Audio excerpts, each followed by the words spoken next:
Hello नमस्कार and welcome to GS का समाधान। जी हाँ, जीएस का समाधान अगर आपसे बात करूं तो डेली आपके लिए आता है सुबह 10 बजे। और जीएस के समाधान में हम लोग डेली अलग अलग सब्जेक्ट को पढ़ते हैं। तो अब जो हम लोग सब्जेक्ट पढ़ने आ रहे हैं साइंस, और साइंस में इस बार जो हम लोग क्वेश्चंस लेंगे वो हैं रसायन और भौतिक विज्ञान के। और वहीं नेक्स्ट डे यानी अगले दिन हम लोग लेंगे बायोलॉजी यानी विज्ञान से जुड़े हुए क्वेश्चंस और उससे जुड़े हुए कॉन्सेप्ट्स। तो हर एक एक दिन हम लोग जो है अलग अलग कॉन्सेप्ट्स और क्वेश्चंस को डिस्कस करेंगे। ठीक है, तो चलिए आइए शुरू करते हैं आज का ये सेशन। तो पहला सवाल हमसे क्या कह रहा है? पहला सवाल कह रहा है कि जो गैलेक्सी है हमारी उसका शेप क्या है। ठीक है, 5 सेकंड है, जल्दी से जवाब देने की कोशिश कीजिए।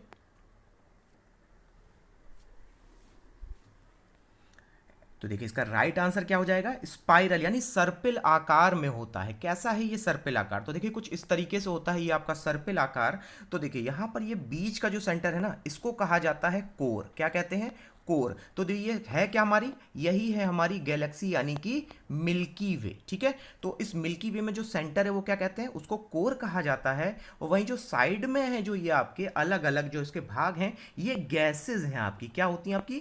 गैस होती हैं जो कि डिस्क का फॉर्म ले लेती हैं। और अगर डिस्क का फॉर्म कोर के किनारे आ गया तो शेप क्या बन गया आपका? स्पाइरल शेप बन गया। ठीक है, अच्छा ये गैलेक्सी अगर बात की जाए तो लगभग लगभग आपकी कितनी यहाँ पे आपकी लाइट लाइट ईयर्स दूर होगी? अगर मैं बात करूं ब्रह्मांड की तो आप बताएंगे 27,000 लाइट ईयर्स दूर है हमारी गैलेक्सी। ठीक है, और अगर मान लो पूछ लिया जाए क्या गैलेक्सी अभी भी घूम रही है यानी रोटेट कर रही है या फिर नहीं कर रही है, तो इसका जवाब क्या होगा कि ये आज भी लगातार रोटेट कर रही है। इसको याद रखिएगा कि आपकी जो हमारी जो गैलेक्सी है वो हमेशा घूमती रहती है। तो देखो एक सिस्टम समझ लो कि अगर सोलर सिस्टम है आपका तो ये आपका गैलेक्सी का ही एक हिस्सा है। तो उससे बड़ा हिस्सा क्या हो गया आपका? गैलेक्सी। और गैलेक्सी से बड़ा हिस्सा क्या माना जाएगा? यूनिवर्स यानी कि ब्रह्मांड। ठीक है, चलिए आगे बढ़ते हैं, नेक्स्ट क्वेश्चन लेते हैं।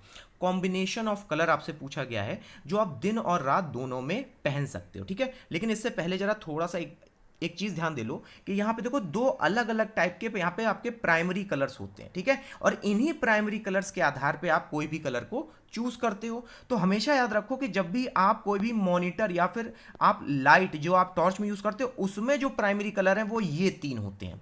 और वहीं अगर आप कोई भी पेंट वगैरह वो जो कलर नहीं करते हो, आर्ट वगैरह में जो कलर करते हो, उसमें ये तीन प्राइमरी कलर्स होते हैं। ठीक है, अब जरा फटाफट कमेंट बॉक्स में बताओ कि दिन और रात के लिए कौन सा कलर सुइटेबल होगा। ध्यान रखना यहाँ पे हम लोगों ने क्या किस किस चीज की बात करें हम लोग यहाँ पे? चमक की। ठीक है, चलो अब फटाफट 5 सेकंड में जवाब दीजिए।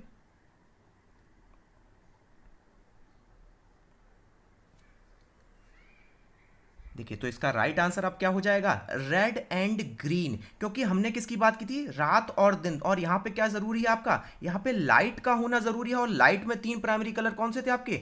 ग्रीन, रेड और ब्लू। तो ग्रीन और रेड का जो ऑप्शन था वो आपका कहां पे था? ऑप्शन नंबर 4 में। ठीक है, और वहीं अगर बात की जाए आपके जो आप पेंट वगैरह करते हैं उसमें अलग आपके कलर पाए जाते हैं। उसमें कौन कौन से आपके? एक है सियान, दूसरा मेजेंडा और तीसरा पीला यानी कि येलो कलर। ठीक है, तो ये तीन हो गए आपके पेंट के लिए और ये तीन हो गए आपके लाइट के लिए। तो जब भी लाइट का कोई क्वेश्चन आए ना तो आरबीजी याद रखना। ठीक है, क्या याद रखना है आपको? आरबीजी। और वहीं अगर व्हाइट और ब्लैक की बात की जाए, ये भी तो सवाल बनता है ना, तो जब गर्मी सर्दी की बात की जाती है तब आप लोग कैसे, आप लोग गर्मी में व्हाइट कपड़े पहनते हो और आपके सर्दियों में लगभग ब्लैक कलर के कपड़े पहनते हो। चलिए बढ़ते हैं अगले सवाल की तरफ। नेक्स्ट क्वेश्चन क्या कह रहा है हमसे कि कौन सा लॉ काम करता है जब इस तरीके से हम लोग ब्रेक लगाते हैं हाइड्रोलिक ब्रेक्स में? 5 सेकंड है, ध्यान से सोच के देखना, जवाब अपने आप मिलेगा।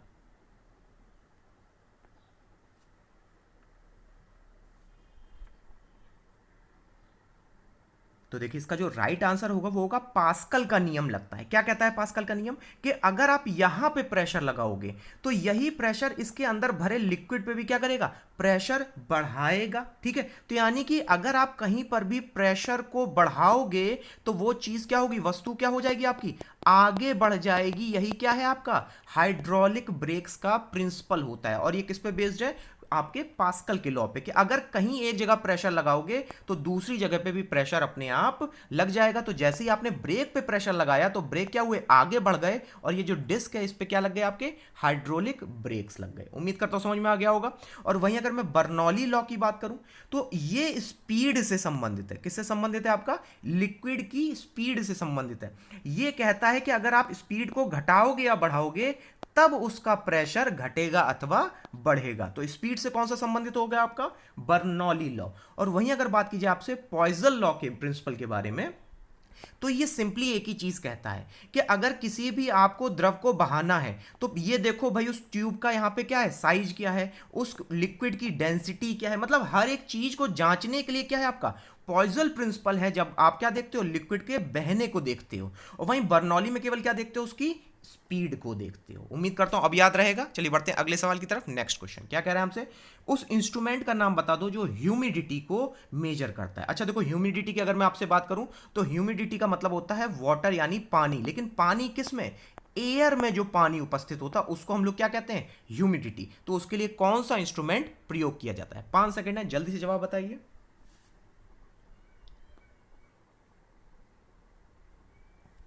मेरे ख्याल से सब लोगों ने यहाँ पे राइट आंसर ही दिया होगा। यहाँ पे राइट आंसर क्या हो जाएगा आपका, हाइग्रोमीटर। ठीक है, तो हाइग्रोमीटर के द्वारा आपकी वाटर की जो एयर में जो आपकी ह्यूमिडिटी है, या उस ह्यूमिडिटी को क्या करता है, वो मेजर करता है। तो ये रिलेटिव ह्यूमिडिटी क्या है, ठीक है, रिलेटिव यानी सापेक्ष। सापेक्ष का मतलब कुछ इसके हमने बटे यानी उसमें कुल कुल भाग में रखा होगा। अगर मान लो ह्यूमिडिटी है 50%, तो कुल कितने, हम मुझे बताओ कि वहां पे आपकी ह्यूमिडिटी हो सकती थी 100%। तो यही क्या आपका ऑप्शन बन गया, यही बन गई रिलेटिव ह्यूमिडिटी। इसी को हमने 50% कहा, किस आधार पे, 100 भाग के आधार पे। ठीक है, और वहीं लैक्टोमीटर की बात की जाए तो लैक्टोमीटर किसको देखता है आपका, मिल्क को, यहाँ पे प्योरिटी को देखा जाता है। अच्छा, अगर मिल्क की प्योरिटी देखी जाती है तो कैसे देखी जाती होगी, तो देखो मिल्क में मिलता क्या है, पानी तो मिलता है। और मुझे बताओ मिल्क और पानी में जो बड़ा डिफरेंस है वो किस चीज का है, घनत्व का। तो घनत्व के आधार पे लैक्टोमीटर बताता है कि पानी में, सॉरी मिल्क में आपका पानी मिला है या फिर शुद्ध है। ठीक है, और वहीं बैरोमीटर,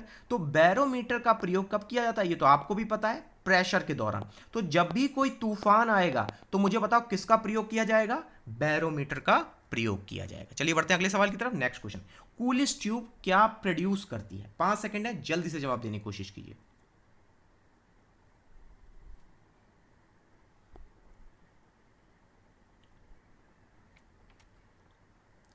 तो देखिए यहाँ पे जो राइट आंसर आपके लिए हो जाएगा वो हो जाएगा एक्स रेज। ठीक है, तो एक चीज हमेशा याद रखिए, अगर इसको याद करना है तो ये ऐसे याद कर लो कि कुली जो है वो एक्समैन देख के आया था। क्या करके आया था, कुली जो है एक्समैन देख के आया था। तो कुली किससे संबंधित है आपका, एक्स रे के प्रोडक्शन से संबंधित है। ठीक है, देखिए ये है उसकी फोटो। तो अब देखो ये जो कूलिस ट्यूब है ना आपकी, इसको हम लोग यहाँ पर दो जो अनोड बनता है वो किसका बनता है, टंगस्टन का। इसको याद रखिएगा, एग्जाम में पूछा जाता है। तो टंगस्टन का यहाँ पे अनोड है, ठीक है, और उसके सामने क्या है आपका कैथोड। तो कैथोड के माध्यम से बौछार की जाती है किसके ऊपर, टंगस्टन के ऊपर, और फिर उससे क्या निकलती है आपकी एक्सरे बीम, और इसको हम लोग कहते क्या है, कूलिस ट्यूब कहते हैं। ठीक है, अब देखो कई बार ऐसा होता है कि इनकी जो वेव सामने आती है लेकिन हमें ये याद नहीं आता है कि कौन सी किसकी वेवलेंथ है। ठीक है, तो बड़ा ही सिंपल सा तरीका इसको याद कर लो कि अगर 10⁸ है तब तो है रेडियो वेव। ठीक है, और अगर 10⁻⁻8 हो गया तो क्या बन गया आपका, यूवी रेस। ठीक है, और अगर यहां पे मैंने कर दिया 5 तो क्या बन गया आपका, इंफ्रारेड, और अगर मैंने यहां पे कर दिया 2 तो क्या बन गया आपका, माइक्रोवेव। तो खाली एक चीज याद कर लो, 852। तो 800 में अगर प्लस माइनस है तो रेडियो और यूवी वेव्स, 5 से क्या हो जाएगा आपका इंफ्रारेड, और 2 से क्या हो जाएगा आपका माइक्रोवेव। ठीक है, तो यहां पे आप कर देखो सबसे ज्यादा वेवलेंथ किसकी मानी जाएगी, 8 यानी कि रेडियो वेव की। ठीक है, और वहीं सबसे कम यूवी वेव की। चलिए आगे बढ़ते हैं, अगला सवाल देखते हैं। यहाँ पे देखो बहुत ही पुराना सवाल है, रिपीटेड है, ये कमेंट बॉक्स में जरूर बताना। ठीक है, तो ऊनी कपड़े शरीर को गर्म क्यों रखते हैं? 5 सेकंड है, जल्दी से जवाब दे दो इसका।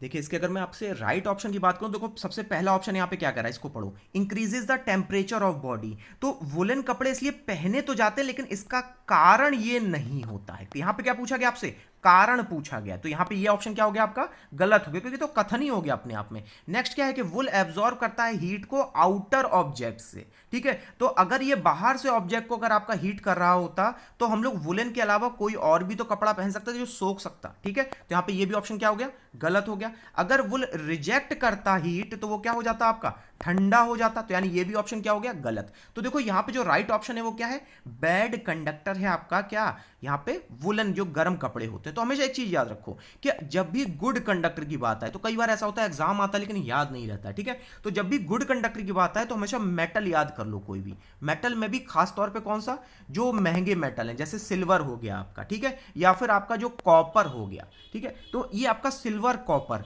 और इसके अलावा अगर एक और नाम लिया जाए तो मरकरी, ये तीनों चीजें क्या है, मेटल है। तो ये क्या है, गुड कंडक्टर ऑफ इलेक्ट्रिसिटी। अब इसके अलावा तुम कुछ भी ले लो, जैसे कि यहां पे आप ले लो बैड कंडक्टर, ठीक है। तो बैड कंडक्टर में अब क्या आ जाएगा, बैड कंडक्टर में एयर अपने आप में क्या है, बैड कंडक्टर हो गई। इसके अलावा मेटल, पानी है क्या, नहीं है, तो यानी ये भी क्या हो गया आपका, बैड कंडक्टर हो गया। इसी तरीके से ग्लास भी क्या हो गया आपका, बैड कंडक्टर। ये तीनों ही एग्जाम के फेवरेट सवाल, याद कर लो, ठीक है। अब मेरे ख्याल से उम्मीद करता हूं यहां पे रट गया होगा। चलिए आगे बढ़ते हैं। यहां पे क्या पूछा गया है, इलेक्ट्रॉन माइक्रोस्कोप का प्रयोग क्या देखने के लिए किया जाता है। ध्यान से क्वेश्चन पढ़ो, जवाब अपने आप मिलेगा, ठीक है। 5 सेकंड है, जल्दी से जवाब दीजिए। यह है उसकी फोटो आपके इलेक्ट्रॉन माइक्रोस्कोप की।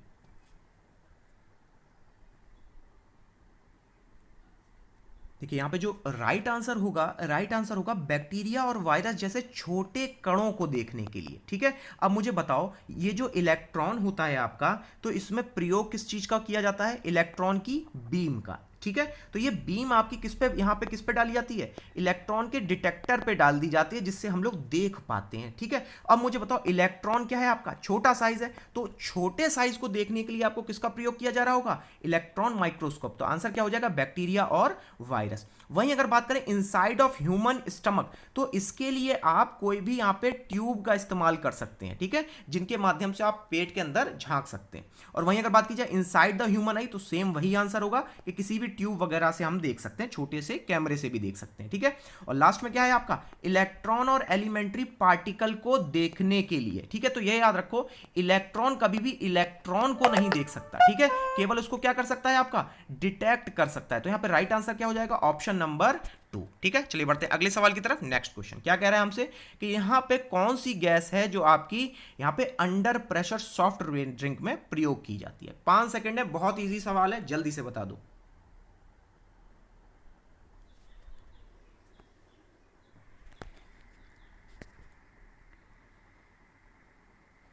चलिए, तो यहां पे आपके लिए राइट आंसर मेरे ख्याल सबने सही किया होगा, कार्बन डाइऑक्साइड। जी हाँ, कार्बन डाइऑक्साइड जो है आपकी, ये किस में यूज की जाती है, सॉफ्ट ड्रिंक में इस्तेमाल की जाती है, ठीक है। और अगर मैं वहीं कहूं नाइट्रोजन का इस्तेमाल कहां किया जाता है सबसे ज्यादा, तो नाइट्रोजन का इस्तेमाल फर्टिलाइजर में सबसे, यानी खाद में सबसे ज्यादा होता है। इसके अलावा जो नायलॉन के कपड़े बनते हैं ना, और ये जो डाई लगती है आपकी, ठीक है, डाई आपकी सिर्फ कपड़ों पे नहीं बल्कि आपके केमिकल्स में भी यूज होती है। तो फर्टिलाइजर, नायलॉन और डाई किस में इस्तेमाल होती है आपकी, नाइट्रोजन में। वहीं कार्बन डाइऑक्साइड जो है ये कूलेंट की तरह भी इस्तेमाल किया जाता है, ठीक है, कूलेंट की तरह भी इस्तेमाल किया जाता है। और वहीं अगर बात की जाए नाइट्रस ऑक्साइड की, इसे लाफिंग गैस भी कहते हैं, ठीक है। तो लाफिंग गैस इसको हम लोग कहते हैं, तो क्यों कहते हैं, क्योंकि जो दांत वाले जो डॉक्टर साहब है ना, वो इसको एक एनेस्थेटिक यानी बेहोश करने के लिए इसको प्रयोग करते हैं। तो बेहोश करने को क्या किया कहा जाता है, एनेस्थेटिक, ठीक है। चलिए बढ़ते हैं अगले सवाल की तरफ। नेक्स्ट क्वेश्चन क्या कह रहा है,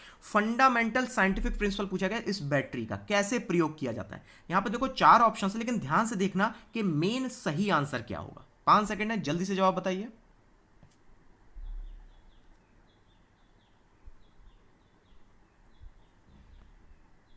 चलिए, तो यहां पे आपका राइट आंसर होगा, देखो, डिसोसिएशन ऑफ इलेक्ट्रोलाइट। देखो भाई, डायलिसिस का मतलब क्या होता है, पानी को निकालना, तो ये ऑप्शन तो गलत हो गया, ठीक है। नेक्स्ट है एसिड बेस इंटरेक्शन। तो कभी भी बैटरी में हम लोग एसिड या बेस का पूरा इंटरेक्शन यहां नहीं करते हैं, तो इसी वजह से ऑक्सीडेशन रिडक्शन भी नहीं होता है। तो यहां पे क्या होता है आपका, इलेक्ट्रोलाइट्स का डिसोसिएशन। कौन सा इलेक्ट्रोलाइट बनता है, तो आपने एक नाम सुना होगा, लेड सल्फेट। क्या नाम सुना होगा, लेड सल्फेट। ये लेड की आपकी छड़ है, ठीक है, ये क्या है आपकी लेड की छड़ है। इस लेड के चारों तरफ यहां पे आपने एसिड भर दिया, ठीक है, यानी क्या भर दिया आपका, H2SO4 या सल्फ्यूरिक एसिड भर दिया। अब वो क्या करेगा, यहां पे लेड सल्फेट का निर्माण करेगा, और यही लेड सल्फेट क्या करता है आपका, ये जो आयंस दिख रहे हैं आपको, इन्हीं आयंस से क्या करता है, यहां पे बिजली का निर्माण करता है। तो उम्मीद करता हूं अब समझ में आ गया होगा कि इलेक्ट्रोलाइट से ही सीधे किसका निर्माण किया जाता है, आपका बिजली का निर्माण किया जाता है, ठीक है। चलिए बढ़ते हैं अगले सवाल की तरफ। नेक्स्ट क्वेश्चन क्या कह रहे हैं हमसे, उस सब्सटेंस का नाम बताइए जो कि एक्सपेंड नहीं होता है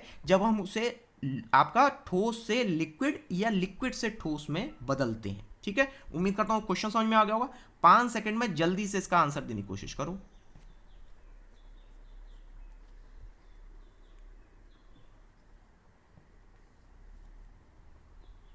देखिए इसका जो राइट आंसर यहां पे होगा वो होगा टाइप मेटल। तो अब देखो टाइप मेटल का ही नाम यहां पे नाम क्यों लिया गया, क्योंकि देखो टाइप मेटल जो है वो एक यहां पे मिक्सचर होता है, अलॉय यहां पे मिलाए जाते हैं। कौन कौन से?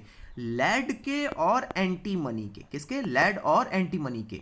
तो ये एंटीमनी क्या करता है, ये लेड के अंतर्गत जो भी आपका यहाँ पे एक्सपेंशन होता है लिक्विड का उसको रोक देता है। ठीक है, तो इस अलॉय की होने की वजह से ही ये क्या करता है, ना तो गर्म होने पे ये आपका क्या करता है, फैलता है, और ना ही ठंडे होने पे भी इसका कोई यहाँ पे डेंसिटी में अंतर पड़ता है। तो ऐसी चीज का इस्तेमाल कहाँ किया जाए, तो इसका सबसे अधिक इस्तेमाल किया जाता है प्रिंटिंग में या फिर किसी भी चीज को ढालने में, यानी कास्टिंग में इसका बहुत उपयोग किया जाता है। वहीं अदर ऑप्शंस की बात करें तो बाकी सब क्या है आपके प्योर हैं अपने स्टेट में। ठीक है, चलिए बढ़ते हैं अगले सवाल की तरफ।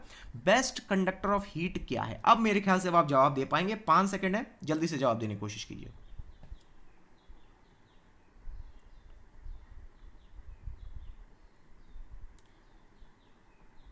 तो यहाँ पे राइट आंसर आपके लिए क्या हो जाएगा, बेस्ट कंडक्टर के लिए मैंने कहा था मेटल। देखो तो मेटल एक ही था, कौन सा आपका, मरकरी। ठीक है, और वहीं अगर देखो मैं यहाँ पे आपसे वाटर के बारे में बात करूं तो भले ही आपका बैड कंडक्टर, क्या है आपका, बैड कंडक्टर है, लेकिन एग्जाम में पूछा जाता है कि इसकी मैक्सिमम आपकी डेंसिटी कब होती है। तो इसको हमेशा याद रखना कि 4 डिग्री सेंटीग्रेड पे इसकी आपकी क्या होती है, मैक्सिमम डेंसिटी, जिसके ऊपर इसकी डेंसिटी बढ़ती है या फिर घटती है। ठीक है, चलिए बढ़ते हैं अगले सवाल की तरफ। नेक्स्ट क्वेश्चन क्या कहता है हमसे, लुब्रिकेंट हैवी मशीन्स में कौन सा इस्तेमाल किया जाता है? इसके लिए वो याद करो कि ऐसा कौन सा यहां पे आपका एटम या मॉलिक्यूल है जिसमें जो बॉन्डिंग सबसे कम होती है। ठीक है, 5 सेकंड है, जल्दी से जवाब बताइए।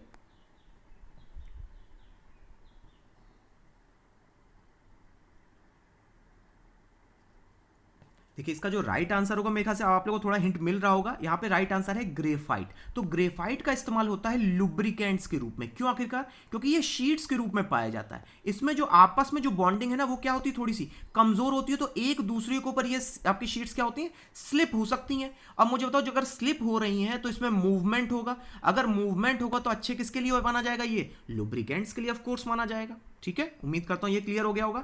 वहीं बॉक्साइट का इस्तेमाल सबसे ज्यादा किसमें किया जाता है, तो बॉक्साइट एल्यूमिनियम तो बनाता है लेकिन सीमेंट में और स्टील में बड़ा इस्तेमाल किया जाता है। ठीक है, और इसी तरीके सल्फर, सल्फर जो सबसे ज्यादा इस्तेमाल किया जाता है वो एक आपका किया जाता है रबर में। इस प्रोसेस को कहते हैं वल्कनाइजेशन ऑफ रबर। ठीक है, चलो अब मेरे ख्याल से याद भी रहेगा। आगे बढ़ते हैं, नेक्स्ट क्वेश्चन लेते हैं। पूछा क्या गया है कि ये बहुत पुराना सवाल है कि जब भी प्लेयर आपका कैच लेता है तो वो हाथ नीचे क्यों कर लेता है। ठीक है, यहां पे 5 सेकंड है, जल्दी से इसका जवाब देने की कोशिश कीजिए।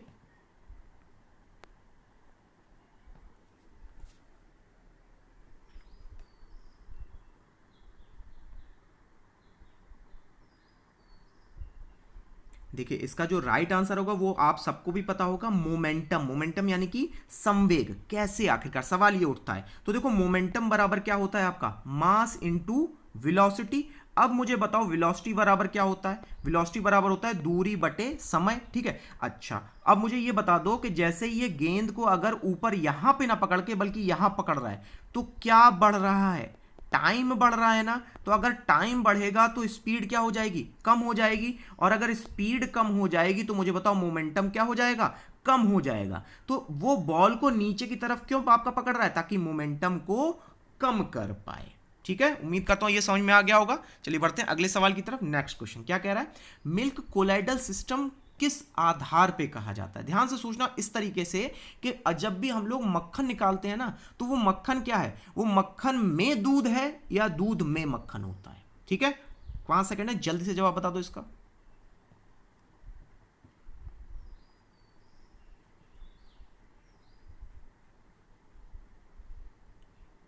देखिए इसका जो राइट आंसर मेरे ख्याल से आप लोगों ने ढूंढ लिया होगा।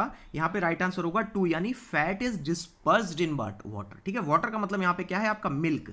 तो देखो मिल्क से ही हम क्या बना रहे हैं, यहां पे आपका क्रीम बनाते हैं। ठीक है, मक्खन बनाते हैं, नहीं बनाते हैं? तो अब मुझे बताओ कि जो मक्खन से जब हम क्रीम बनाते हैं तो ये जो आपका मिल्क हो गया ये क्या हो गया, ये हो गया आपका कोलॉइड। क्या हो गया आपका? कोलॉइड। और ये क्रीम क्या है? यहाँ पे फैट है। ठीक है, तो मुझे बताओ कौन किससे निकला? मिल्क से क्रीम निकला है ना। तो कौन सी चीज उपस्थित है मिल्क में? तो क्रीम ही तो कही जाएगी। तो आंसर क्या हो जाएगा? Fat is dispersed in water, ना कि water is dispersed in fat. उम्मीद करता हूं दोनों लाइनों में अंतर समझ में आ गया होगा। ठीक है, वहीं पे आपका यहाँ पे थर्ड और फोर्थ ऑप्शन भी अपने आप क्या हो जाएंगे? आपके गलत हो जाएंगे, क्योंकि वो आपका डिसॉल्व नहीं होता है, बल्कि क्या होता है? डिस्पर्स्ड होता है। ठीक है, चलिए बढ़ते हैं अगले सवाल की तरफ। क्या कह रहा है?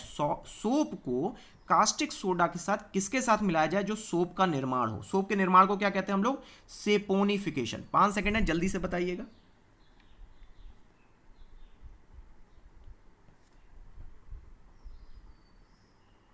तो देखिए इसका जो राइट आंसर है वो है फैट। कौन से फैट होते हैं यहाँ पे? तो आपने बड़ा ही फेमस नाम सुना होगा, ट्राइग्लिसराइड। क्या नाम सुना होगा? ट्राइग्लिसराइड। होता कुछ नहीं है, देखो आपने कास्टिक सोडा ले लिया। क्या ले लिया? सोडा ले लिया। इतना मानो सोडा ले लिया, NaOH कहते हैं वैसे इसको। ठीक है, तो सोडे के साथ में आपने फैट को यानी ट्राइग्लिसराइड्स को क्या कर दिया? गर्म कर दिया पहले। तो क्या बन जाएगा वहां पे? सोप बन जाएगा। अब उसको कर दिया ठंडा, तो वो क्या होगा? इसी पूरे प्रोसेस को क्या कहा जाता है? सेपोनिफिकेशन। क्या कहते हैं हम लोग? सेपोनिफिकेशन, यानी सोप का निर्माण। तो यहां पे सोडा के साथ किसको इस्तेमाल किया गया? फैट का इस्तेमाल किया गया। राइट आंसर क्या हो जाएगा आपका? नंबर 4। वहीं ये जो एल्कोहल और ग्लिसरीन देख रहे हो, तो आजकल जितने भी आपके जो हाथ धोने के लिए आपके वो आ रहे हैं, सोप आ रहे हैं, तो अधिकतर सोप में क्या मिला हुआ है? आपका एल्कोहल और ग्लिसरीन। ठीक है, चलिए बढ़ते हैं अगले सवाल की तरफ। नेक्स्ट क्वेश्चन ये थोड़ा सा कैलकुलेटिव है। यहां पे पूछा गया है कि एटॉमिक नंबर तो दिया है और एटॉमिक मास दिया है।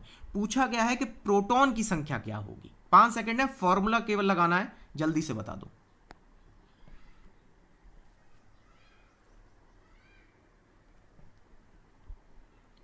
देखिए इसका जो राइट आंसर होगा, तो पहले राइट आंसर की बात किया तो यहां पे राइट आंसर क्या हो जाएगा कि एटॉमिक नंबर अगर आपका 6 है तो यहां पे राइट आंसर भी क्या हो जाएगा? 6 ही होगा, ऑफ कोर्स। ठीक है, तो देखो यहां पे एटॉमिक नंबर के फॉर्मूला क्या होता है कि ये होता है प्रोटॉन के बराबर और इलेक्ट्रॉन के बराबर। तो प्रोटॉन की संख्या ही तो पूछी गई थी, तो हम लोग यहां सीधे क्या लिख देंगे? नंबर 6।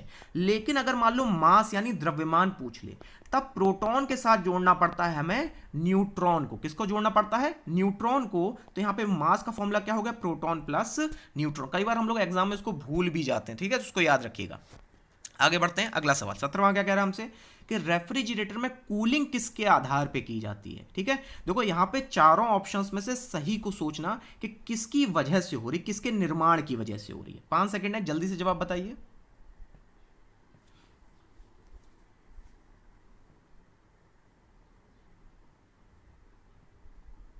देखो यहां पे जो आपके लिए राइट आंसर है वो है इवेपोरेशन ऑफ वोलेटाइल लिक्विड, यानी वाष्पीकरण है। किसके लिए? तो वाष्पीकरण का मतलब क्या हुआ कि लिक्विड से यहां पे क्या बनाया जा रहा होगा? गैस बनाई जा रही होगी, ये तो चीज क्लियर है। और इसी के आधार पे कौन कार्य करता है? रेफ्रिजरेटर। कैसे? अब देखो यहां पे ये लिक्विड बह रहा है। ठीक है, अब ये लिक्विड जैसे ही इसको ठंडा करके गर्मी को कहां ले जाएगा? बाहर ले जाएगा। और बाहर कहां पे ले जाएगा? आपके आसपास के वातावरण यानी कि एनवायरमेंट में। तो यहां से ऊष्मा तो निकल गई, लेकिन यहां से जैसे ही नीचे आएगा तो ये कंप्रेसर है, और ये कंप्रेसर गैस को किस में बदल देगा? आपका लिक्विड में बदल देगा। और वापस ये लिक्विड क्या होगा? फिर से रेफ्रिजरेटर में चला जाएगा। तो यहां पे प्रोसेस मेन कौन सा लग रहा है? लिक्विड से गैस के बदलने का प्रोसेस लग रहा है। तो यहां पे लिक्विड कौन सा है? बहुत फेमस क्वेश्चन है, तो इसका नाम है HFC, टेट्राफ्लोरोइथेन। ठीक है, जिसे हम लोग फ्रियोन के स्थान पे प्रयोग करते हैं। तो ये क्या करता है? गैस से लिक्विड और लिक्विड से गैस कंप्रेसर के माध्यम से होके आपके रेफ्रिजरेटर को क्या करता है? ठंडा करता है। चलिए अगले आगे बढ़ते हैं। पूछा गया है कि मिल्क जो है या दूध जो है वो खट्टा किस कारण से होता है? बड़ा ही फेवरेट सवाल है एग्जामिनर का। जरा कमेंट बॉक्स में इसका सही जवाब बताइए।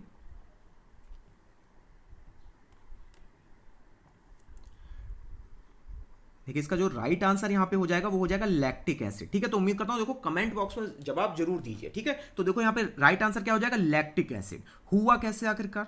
तो देखो शुगर में उपस्थित थी आपकी, क्या यहाँ पे मिल्क में क्या उपस्थित थी? शुगर। ठीक है, तो उस शुगर को खा लिया बैक्टीरिया ने। किसने खा लिया? बैक्टीरिया ने। और उसने निकाल दिया लैक्टिक एसिड। क्या निकाल दिया? Lactic acid. तो यहाँ पे लैक्टिक एसिड कैसा होता है? खट्टा होता है। तो यही इसका जब क्या हो जाएगा? आपका जवाब हो जाएगा कि लैक्टिक एसिड के प्रोड्यूसन के कारण उसका आपका जो स्वाद होता है क्या हो जाता है? खट्टा हो जाता है। अच्छा, ये कार्बोनिक एसिड बहुत इंपॉर्टेंट है। तो कार्बोनिक एसिड जो है आपका मुख्यतः सोडा जो होता है ना, सोडा, तो सोडा के अलावा जो आपकी स्प्रिंकलिंग जो पानी देखा होगा, चमकने वाला जो पानी या वाइन देखी होगी, उसमें कार्बोनिक एसिड का बहुत उपयोग होता है ताकि गैस के बुलबुले दिख पाए। ठीक है, जो जहां पे गैस के बुलबुले हैं तो मतलब क्या है, कार्बोनिक एसिड। चलिए आज का सेकंड लास्ट क्वेश्चन लेते हैं। एलपीजी में मुख्यतः क्या है? 5 सेकंड है, जल्दी से आप सोच के बताइए। फुल फॉर्म भी लिखी हुई है यहां पे एलपीजी की।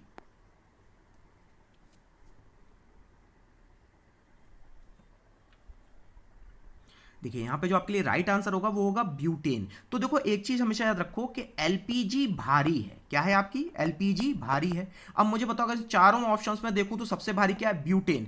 लेकिन इसमें ब्यूटेन के अलावा प्रोपेन भी मिली होती है। ठीक है, तो अगर ब्यूटेन नहीं आंसर में तब उसका राइट आंसर क्या हो जाएगा? ब्यूटेन की अलग जगह पे प्रोपेन भी हो सकता है। ठीक है, और वहीं अगर बात की जाए मीथेन की, तो मीथेन गैस तो आपकी यहां पे कब निकलती है? जब किसी चीज की खाद बनती है। इसके अलावा सीएनजी कंप्रेस्ड नेचुरल गैस का मुख्य कंपोनेंट भी क्या है आपका? मीथेन होता है। ठीक है, चलिए आज का आखिरी सवाल है, ध्यान से पढ़ना। पूछा गया है कौन सा कीमती पत्थर नहीं है? 5 सेकंड है, थोड़ा सोच के जवाब देना।